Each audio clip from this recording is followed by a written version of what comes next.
then again, one. So, I guess it's a good thing that today we get more bad news. Don't forget to click the like button. I promise to keep you informed as I learn more.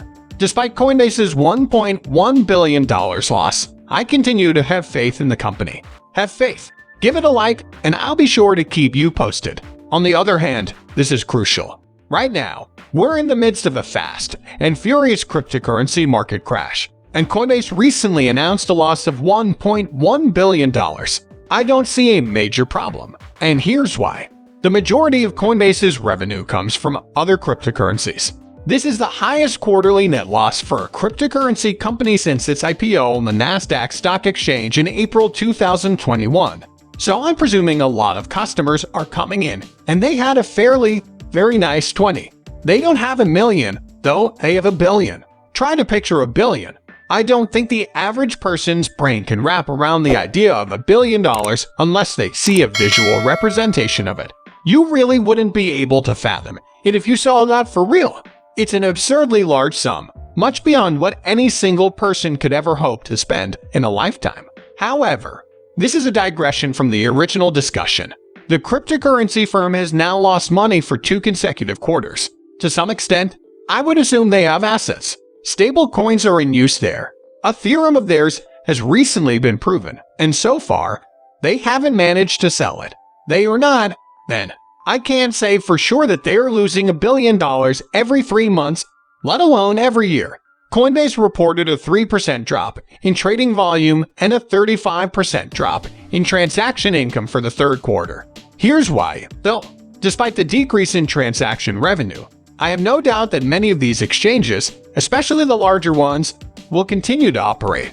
When Reuters reported that Coinbase has not seen a migration of its platform, Morningstar equity analyst Michael Miller said that the company's customers were becoming increasingly passive in their cryptocurrency investments. Sales of $800 million for the cryptocurrency were down 40% from the previous astounding quarter and 53% from the same period a year ago. As it turns out, the non-cash impairment cost of $446 million brought on by falling crypto asset values were the key factor in the $1 billion loss. I'm assuming the market downturn led to the $446 million loss in impairment charges. Bitcoin Core, the company, is doing its best to adapt to ever-changing market conditions despite the economic downturn.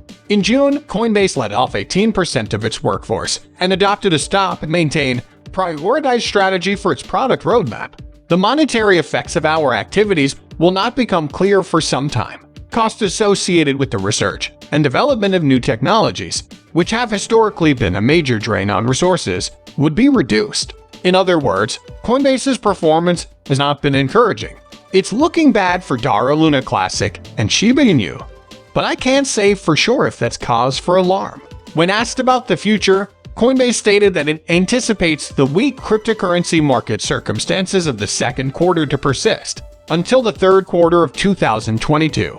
So, I'm betting that when they say soft market conditions, they imply that they don't expect another bull run to begin in 3, 20, or 22 months from now. However, Coinbase's retail app, Coinbase Prime Staking, Coinbase Cloud, and other Web3 applications are among those that have been granted official approval. Company officials have stated that subscription and service fee growth will likely offset continued declines in trading volume and average transaction revenue per user. The $87 price tag and subsequent 10% drop in Coinbase stock price didn't help matters. But there is a reason why I'm not concerned. Even yet, it's vastly improved since before. And I assume the vast majority of people are still making use of Coinbase. Seeing as how everyone is using Binance, Coinbase, or another service, the actual significance, however, lies in the fact that many of these exchanges will continue to operate successfully after the market recovers. That is the crucial point. Now, what do you guys make of this? Do you really believe that this matter has been resolved? You don't think this is over, do you? For many holders, that is an extremely pertinent question. It's open to interpretation, after all.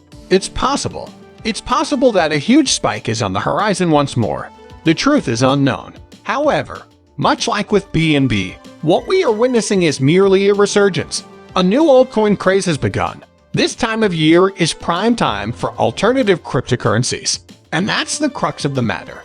To that end, what do you believe will happen to the Coinbase? Employees will likely be present. As a general rule, that is, in my perspective, they have sufficient stores to make it through the upcoming bear winter. But a loss of $1.1 billion is huge. I mean, come on, this is huge. It's hard to say for sure. Was there a chance that they could have sold this? Couldn't they have found a way to prevent this? Perhaps not, given their reliance on the volatile cryptocurrency market. Also, if fewer individuals are buying and selling cryptocurrency, that may be a problem. Naturally, they can't save it if they have the lion's share in crypto. But tell me what you think about this. Numerous events have taken place this week, and I will keep you informed. Make sure to bash it like the first button. Peace till we meet again.